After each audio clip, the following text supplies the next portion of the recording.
Right, hopefully everything's looking good. If it's not, if there are any technical problems, please let me know. Right, hello everybody, my name is Hugh Peters and I work as an academic skills tutor in both the School of Applied Sciences and the School of Computing and Engineering. My background originally is mathematics, so obviously in those schools I do a certain amount of mathematics support with students on various kinds of courses. I also do more general study skills sessions talking about academic writing and research and all those kind of things. I feel at home in both these schools because I have a broad interest in science in general, and particularly since I've been working at the University of Huddersfield, I have kind of researched a lot of things, particularly to do with climate science and related topics. I suppose I've been interested in those for a long time, but I've started to put together some actual presentations on things that obviously I'm interested in and which I think are important. So I'm going to launch into it properly now.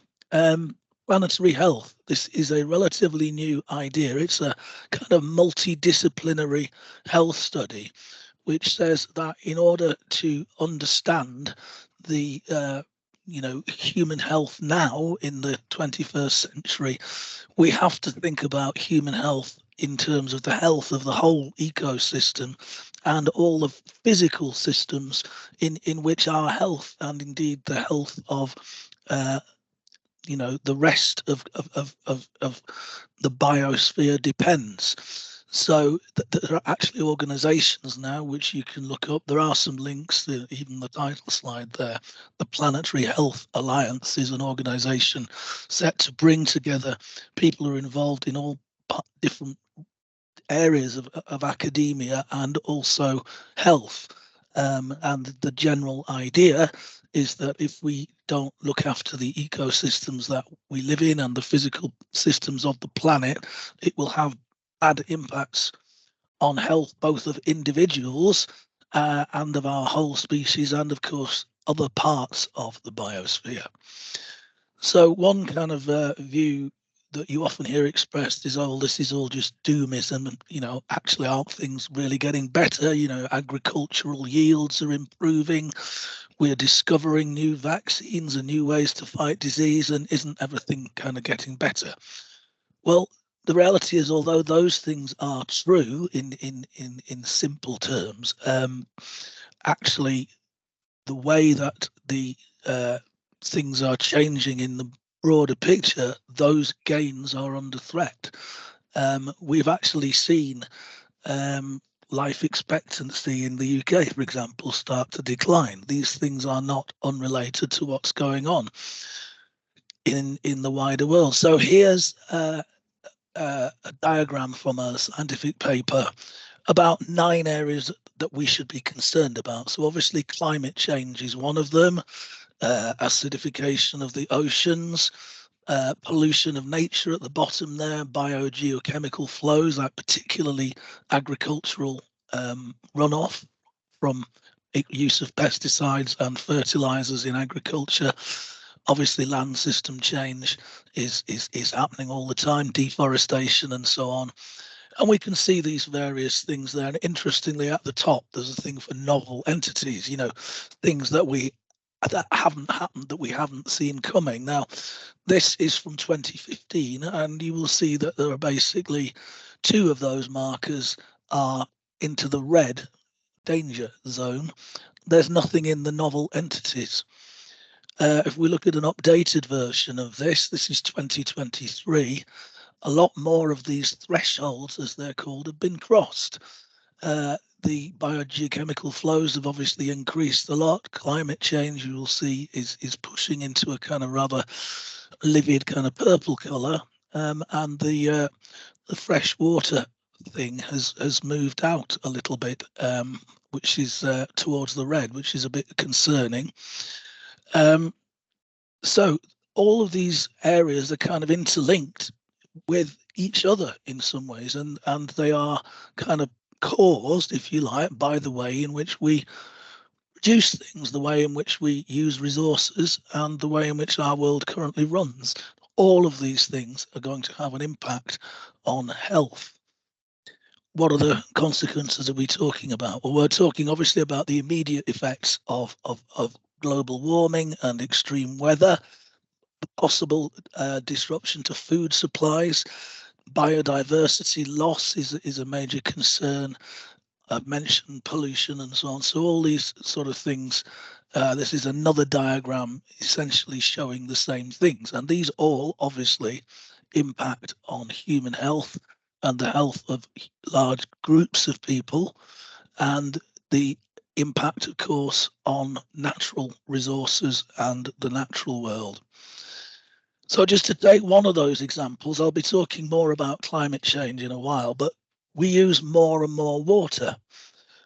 Basically, more and more people live in towns, and more people sort of acquire domestic appliances of one kind or another. And obviously, agriculture is expanding, and so is industry. So this diagram shows that our use in water over roughly the last 120 years has increased by a factor of 8. Now, obviously, there isn't unlimited fresh water, and we need, first of all, obviously, we need water to drink that isn't contaminated. And part of the problem with existing water supplies is that gradually they will become contaminated with some of the waste that we put into the water system. So while we do have some underground reserves of water and this kind of thing, they are finite, and there are more and more demands on them. So this is clearly some factor that's very much linked to human health. Agricultural waste, runoff from using agricultural fertilizers. We said agriculture is very successful and we've fed large numbers of people, but that is at the cost of using enormous quantities of fertilizer, which has its own effects in the environment. And in terms of pollution in general, we're all aware, of course, of sewage in our water system that's leaking out of inadequate sewage systems, and plastic, both macroplastic, as we see there, and microplastics. Microplastics are, major pollutants that have now been found from the bottom of the ocean to the top of remote mountains. So these are all things which are accumulating and polluting land, sea, and the atmosphere. The atmosphere, indeed. So we've talked about climate change, which is generally understood to be caused by human emissions of greenhouse gases plus other stuff. This is a report into respiratory illnesses in the UK in recent years, and we're increasingly discovering that even though we've known that this pollution is bad for us for a long time, the air isn't actually necessarily as clean as people would like to believe, and that we are linking air pollution to all kinds of diseases, and not just respiratory diseases, but also people's mental health and other things as well, such as brain function in developing children. So that's the stuff we're pumping into the air. We've talked about the water. What else is happening? Well, new diseases are emerging, and our ability to treat those diseases is affected by a lot of things. So one of the things that agriculture does is use a lot of antibiotics, because the large herds of livestock that we have are ideal breeding grounds for animal diseases. So of course, the animals are given antibiotics, and this all contributes to superbugs which are not treatable with antibiotics. As land use changes, more diseases, animal migration patterns shift, different species come into contact with each other, and humans much more penetrate, otherwise wilderness environments. And so this leads to zoonotic diseases which can cross from animal species to us. And it is widely believed that COVID-19 was such a disease, and so was Ebola. So these are challenges to health that are linked with what we're doing in the environment. Here's some more types of pollution. This is not intended to be a catalogue of despair, but there's plenty of bad news out there. So quite apart from the agricultural pollution, there's all kinds of other chemicals which we are putting into the atmosphere, which are known to affect human health. And heavy metals, for example, are toxic, but there's all kinds of other materials that we're increasingly producing, whose effects we basically suspect are bad, but we haven't, with so many of them, and they're all so new, that actually individually their effects haven't been researched, and certainly the effects of all these things together in the environment is a very complex problem that we really have no idea what is the effect of these things. But just as an example of things, I've mentioned antibiotics, other things get, other pharmaceutically persistent and active products get into the water system. This is emerging as there's been more research done, that obviously things like contraceptive contents of contraceptive medicines gets into the water system. The sort of residues of recreational drugs passes into the water supply. All kinds of things are getting in there increasingly. So when we're talking about supplies of safe drinking water, this is another concern. So here we have the director of the World Health Organization, and he's saying the climate crisis is actually a health crisis, because clearly severe and unpredictable weather events are a health risk, but they also contribute to fueling disease outbreaks, droughts, flooding, and all these kind of things actually are basically factors in outbreaks of disease. And certainly the flooding one, flooding is very bad for supplies of fresh drinking water. It lifts sewage water out of any sewage system. It lifts oil out of cars' engines. So once you've got a flood, it's absolutely full of nasty material. And really, one of the major effects of climate change is to obviously pump more evaporation into the atmosphere, leading to heavier rainfall and more severe flooding and so on. So this is all linked to the kind of health outcomes I was talking about. On a slightly kind of positive note, we see here Harvard Medical School. This is a news item from earlier this year. They are putting climate change at the centre of their medical training, because it is going to impact so much on all of their students in medical students. Here's a report from the Lancet, which is a very long established journal of health, obviously. And this is their 2023 report on health and climate change. So some organisations are beginning to see the links between climate and environment and health, and put together these things into this kind of planetary health agenda.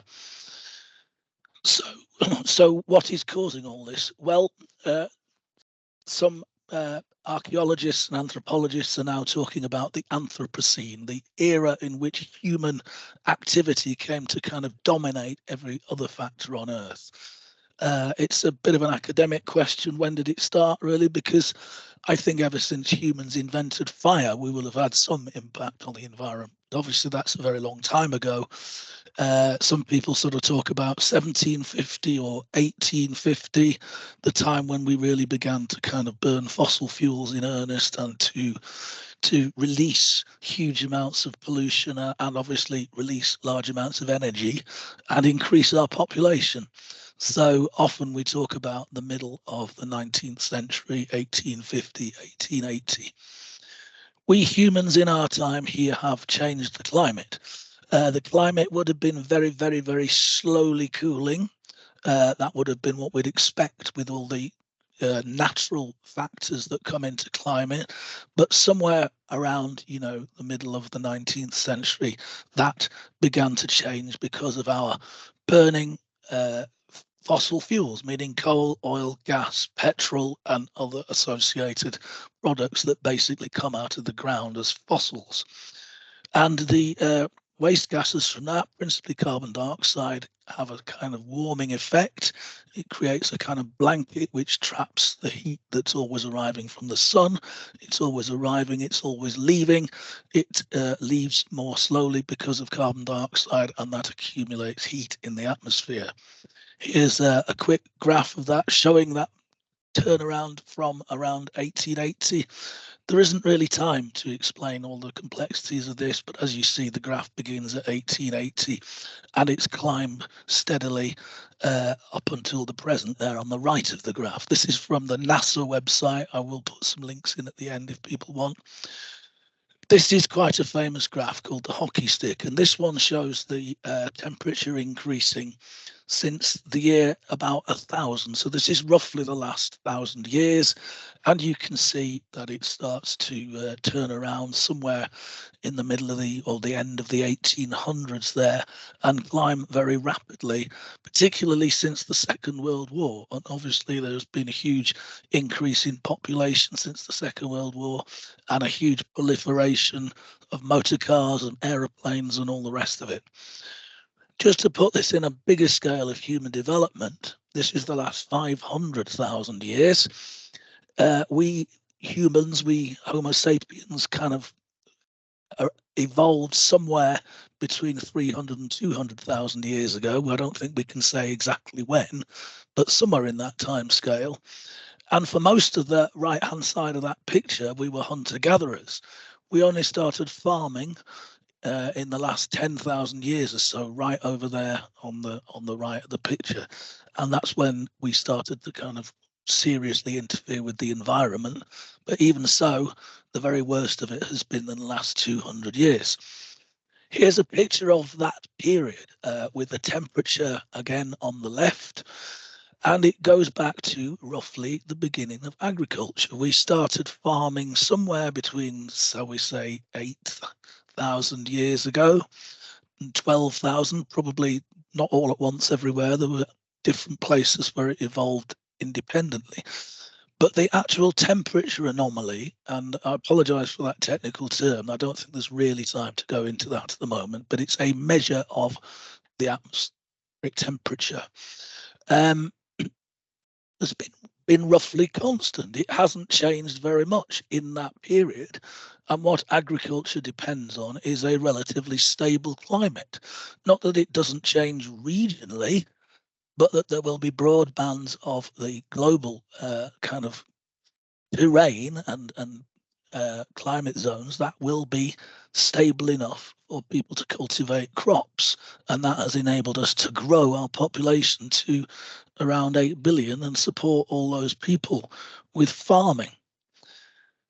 So that's kind of a sketch of it. So what is going to happen? Well, that very much depends on what we do in the next coming decades, of course. But some of the changes we have wrought in the climate are kind of built in already.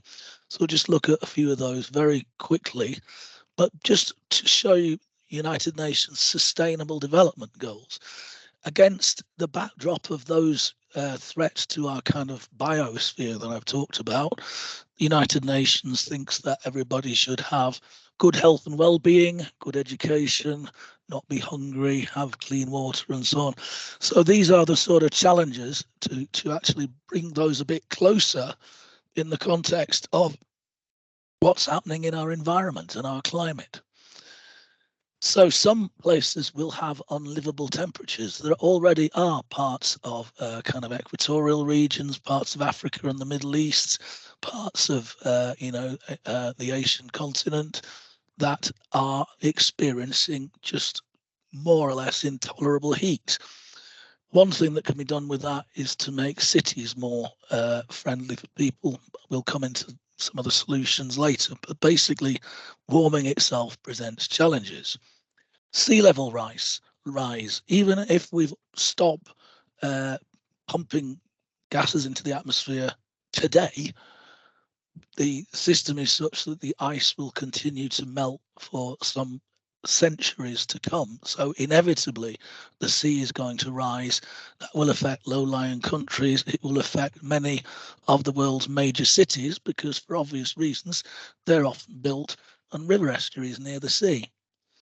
Here's a quick comparison with Pacific Islands, low-lying islands. These are obviously at risk, and that's quite a striking image of the tourist airplane there. Obviously, these places depend on tourism. But another effect of rising sea levels is that salt water penetrates the not only drinking water, but the soil as well, which makes it difficult to grow food, which makes these places even less hospitable to life. Here's some graphic images of flood and drought. This is the effect of changing the circulation of water, global warming. We get more dramatic rain, and it also moves weather patterns around so that some places experience more drought, some places experience more rain and flooding. Here's an image of the Ganges Delta, Bangladesh. That's home to approximately 120 million people, and water is a constant feature of life in this place. As the sea level rises, where are these people going to live? What's going to happen? So that brings us on to another enormous effect that we have to talk about: the viability of agriculture, of growing food, the viability of actually living in certain parts of the world. People will migrate. People who are desperate will do whatever they have to do. And there is no getting away from thinking about this issue, very pertinent as it is. Here's another slide. What does this slide show?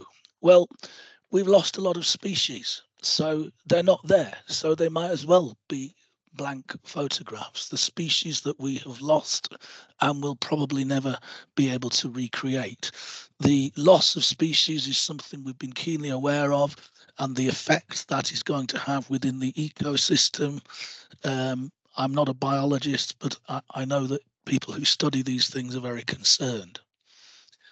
I'm going to try and be a bit more upbeat and talk about solutions in the remaining part of the talk, but just here's some kind of striking images, really. The one on the right is an oil field. I think it's in Iraq somewhere. So excess gas from oil fields is typically burnt off in that way. This is obviously appalling for the environment, both locally and globally, because these are, of course, the greenhouse gases and other nasty things. But of course, you've got people who live in areas like this where their standard of life and their health is compromised by being close to these huge industries. The one on the left is a chemicals plant in Louisiana, in the USA, and there is a part of Louisiana that is known as Cancer Alley, because these chemicals plants have been there for decades, and the health of local people is seriously affected by these industries. So the point about this is to say, well, we cannot just have certain parts of the planet that we sacrifice and say, that's just too bad you guys live there. Your place is going to go because we've just completely messed it up, but we're going to make it safe for some people in a nicer part of the world to be safer. And this is clearly not in the spirit of the United Nations Sustainable Development Goals. So what can we do? There are some success stories. I always want to stress the positive. We regulated CFC gases, we reduced acid rain, we've regulated tobacco, and one thing that is often not mentioned is removing lead from petrol. It used to be lead in petrol and it causes brain damage and all kinds of things like that. We have managed to remove some dangerous factors from our ecosystem. However, I think I've made it clear there's an enormous problem. So very briefly, without going into detail, I'm talking now about some solutions. The University of Barcelona is making all its students from next academic year study a climate change module, a general one, because they want their students, their educated people, to think about these things. They are the people that will bear the brunt of the consequences.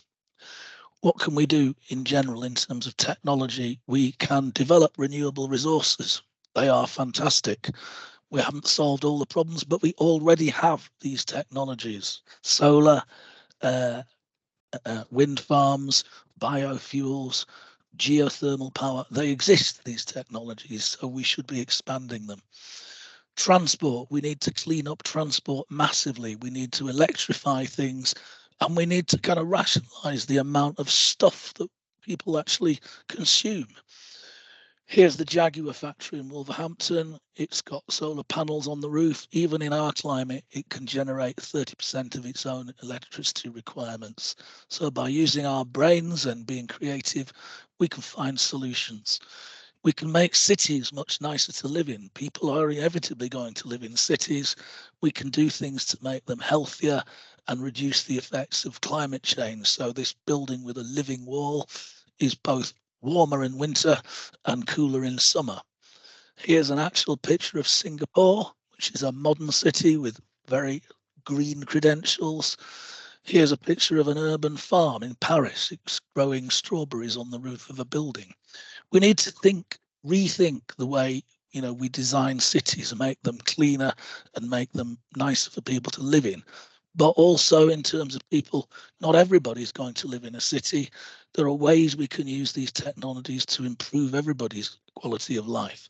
And there's an idea here of skipping massive projects like building a national grid for electricity is a huge and very resource heavy undertaking.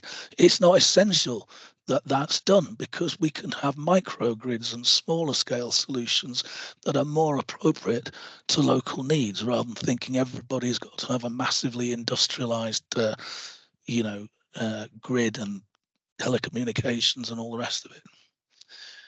So I want to end with this kind of message of positivity, that people all over the world are, tuning in to this and getting active. And here's 3 of my favorite young people.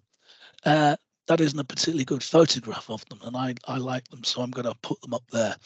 We've got Vanessa Nakate from Uganda, who talks about how particularly people in Africa and poorer countries, they haven't created some of these problems, but they are going to be worst affected. Greta Thunberg there, the person who kind of started the climate strikes with school kids and has done an enormous amount to bring this issue into the public realm. And Malala Yousafzai there on the right, who's talked very eloquently, quite a remarkable character, all of them, of course. She's talked particularly about the need for girls to be educated, and education and pushing the message of cleaning up our act are absolutely vital.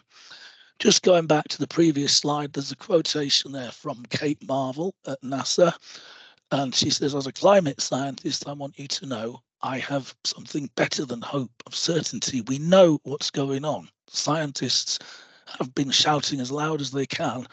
It's not too late. We can avoid the worst effects and we can build a better world, but we have to act fast and we have to think globally and put together our understanding of all these different systems in order to improve human health and well-being. And I think that's just about where I'd like to stop and reconnect with the audience.